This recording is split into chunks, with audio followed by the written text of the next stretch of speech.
Hello everyone, and welcome to this video of how I paint my Anhurian Swordsman. My name is Ron Ratliff, and I'll be narrating as we go through here.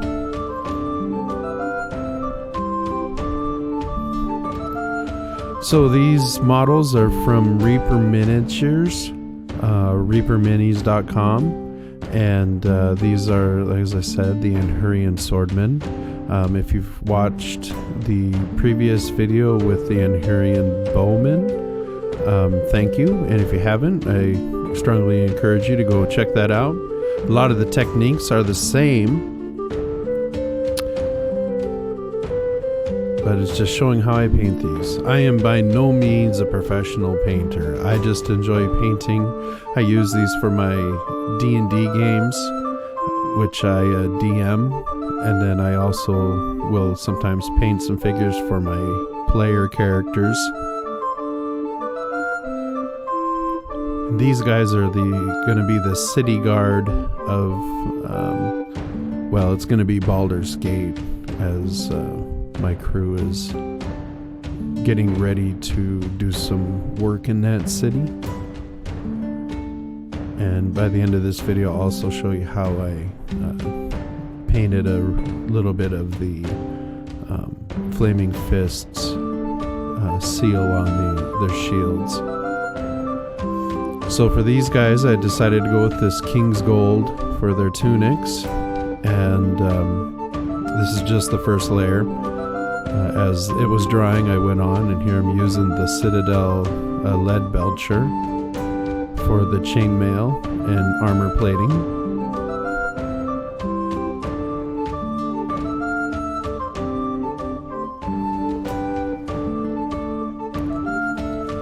I know I say it in every video, but these models are fantastic. They're really nice sculpts. They have a lot of detail, and I just strongly encourage you to go through and look over the models, see what all is there. And amazingly, even after I studied the models, as I was painting them, I'd find things that I missed, which is a nice, pleasant surprise. The one guy there with the curved sword, I tried to straighten that out. It came out of the package like that. The other two, the swords are straight, and his was curved, and I warmed the model up in some warm water, tried to hold it straight, get it the sword to stay straight, and it just refused to. So I guess he gets to have a scimitar. This particular yellow King's Gold, every time I've painted with the color yellow, I notice it takes several layers until you get the effect you want. So just be patient as you paint, and take your time, allow it to dry, and then just go back over and do multiple layers. I also usually water down everything just a little bit with a couple drops of water. Usually I wet the brush and then dip it in the paint, mix it up a little bit.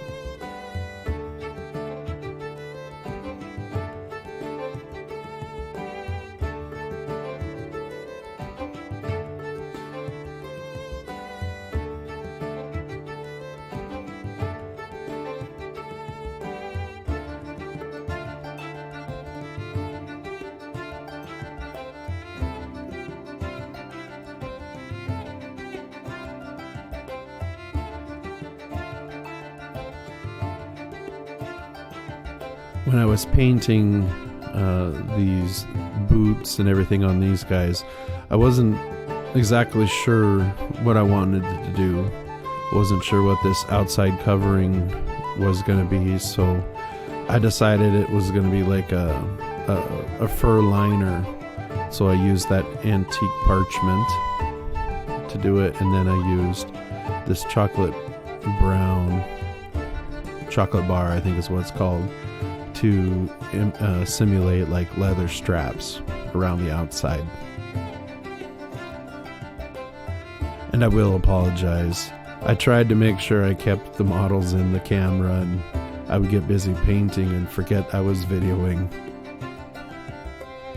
So occasionally some of the painting happens off camera or it gets a little blurry sometimes, so I will apologize for that.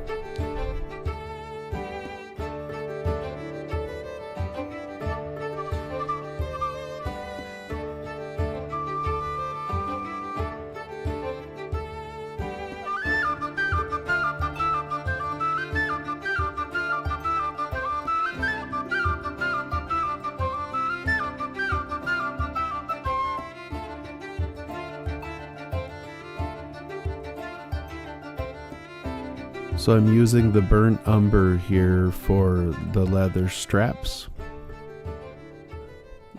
that these soldiers have.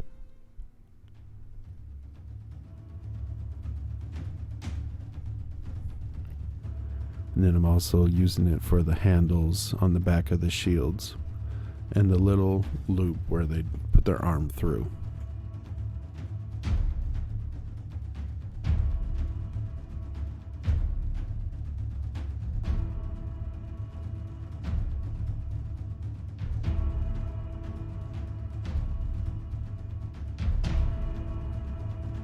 So when I'm painting models like this, I've used several different techniques. Sometimes I'll get like a big piece of cork for like a bottle or something, a lid, cork lid to for plugging the end of a bottle.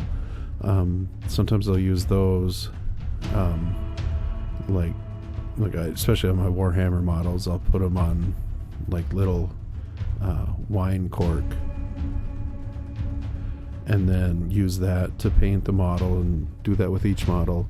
This time I decided to go with these jumbo popsicle sticks and the sticky tack, which worked really great for my American Civil War models, which if you haven't watched those videos, I encourage you to go find that playlist from Badlands Painting, where I show how I paint those little teeny tiny models. Anyway, so I use the popsicle sticks for that, and then I decided to do that with these models also. It was nice, had a lot of control. The hardest part was getting to some of the details depending on where the model was located on the stick. Especially for the middle guy, it was kind of difficult sometimes to get the brush exactly where I wanted it.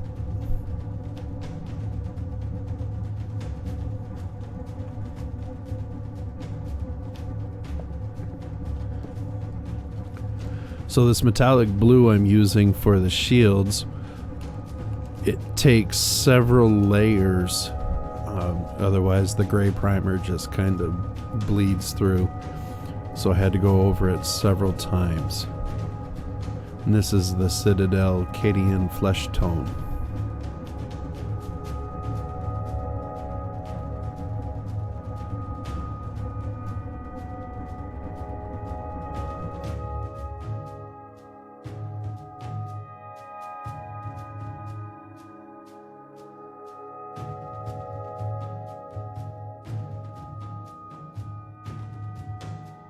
So if you've never spent a lot of time painting or doing your models, one of the things I've noticed is a little bit of paint can go a long way as long as you're patient. And try to thin them out a little bit with some water. That way it doesn't look too clumpy. So already these guys are starting to look pretty nice. I like these little paint pens. They work really great for the gold trim around things. And again, just kind of get the first layer on and then let it dry, and then I'll go back and do another layer.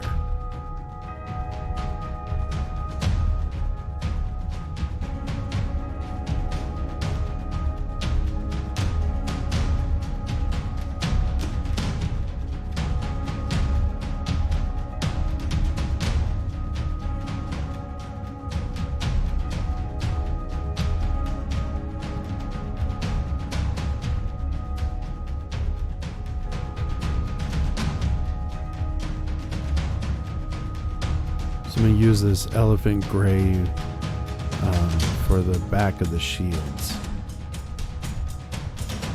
just to have something a little bit different.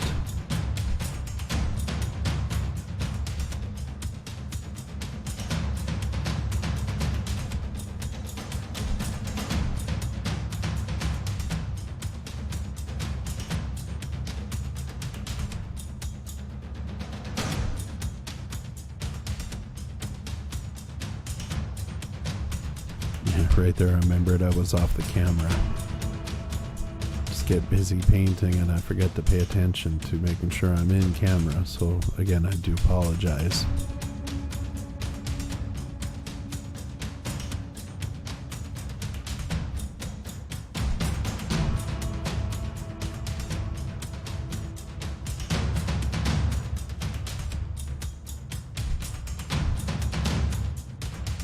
So these guys on their front straps had what looked like a little metal bar bracing. So I was using that for that, the silver for that effect, and then also for like the belt buckles.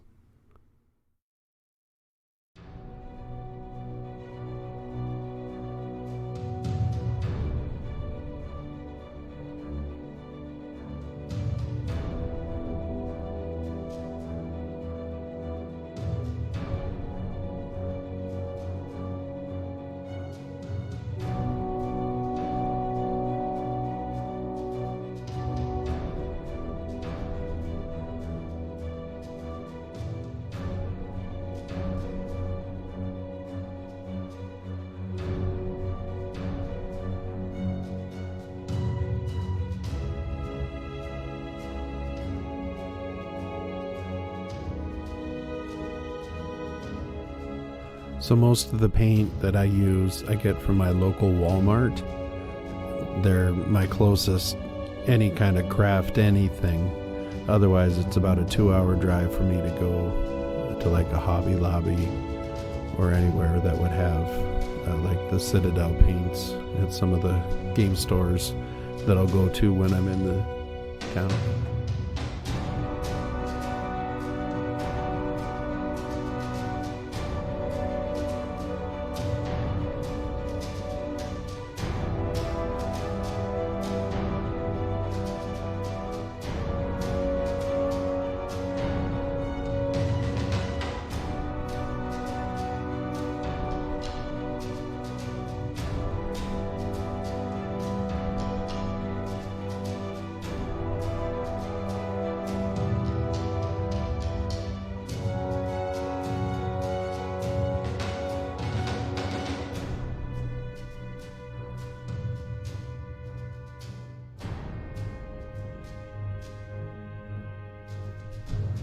And if you watch the Bowman video, I kind of commented in there, kind of have a general look I like for the swords. I like the gold and maroon color accents for the hilt and the pommel and the cross guards. And here I'm using the black for the scabbards, for the sheaths.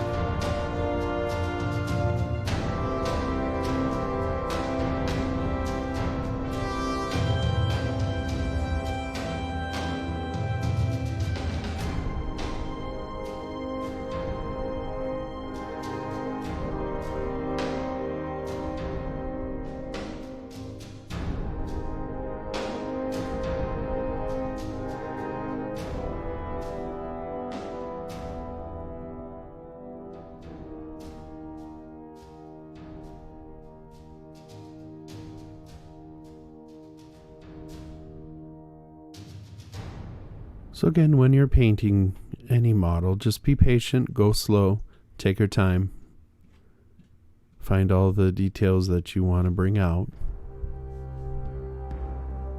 and don't be afraid of making mistakes.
So at that point, those are pretty well done. And here I had started painting on the shield, and I realized I forgot the video, so I missed the first part. This is from the Descent into Avernus, and there's the seal of the Flaming Fist that I'm trying to kind of emulate on these shields. So I started off with that kind of burgundy red color, and then I used a paint pen to outline. Actually, I used a Sharpie fine point to outline the black on the outside, and then here I'm painting in the yellow flame on each shield. I tried to get them as uniform as I could, and I allowed them to dry a little bit and go back and put some more paint on, because again, that yellow is just kind of see-through unless it's layered. Flamenco red, that's what I used. Here I'm painting the fist in red. Very tiny.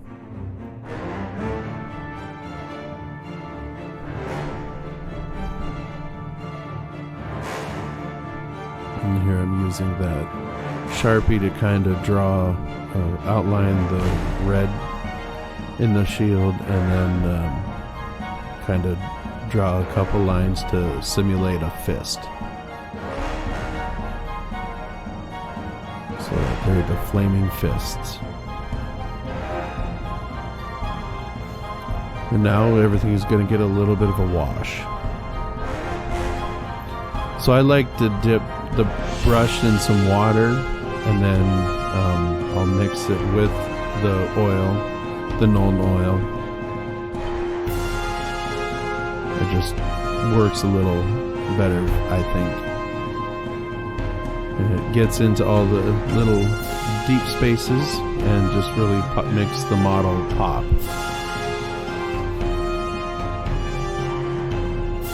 And then after I've gone through and done all that, and hit each one, then I'll go back with the brush and kind of soak up any pooled Nuln oil so it doesn't get too dark and thick. Here I tried to get out the gold on the shields and avoided the middle of the shields so that the blue and the middle spot would be nice and shiny. Anyways, so that's how I painted these. Thanks for watching. I hope you enjoyed. Please make sure to hit the like button and subscribe if you'd like to see more. And then also leave a comment if you have a suggestion of what you'd like to see me paint. I'd be glad to look into doing that. So thank you so much for watching. Hope you enjoyed, and until next time.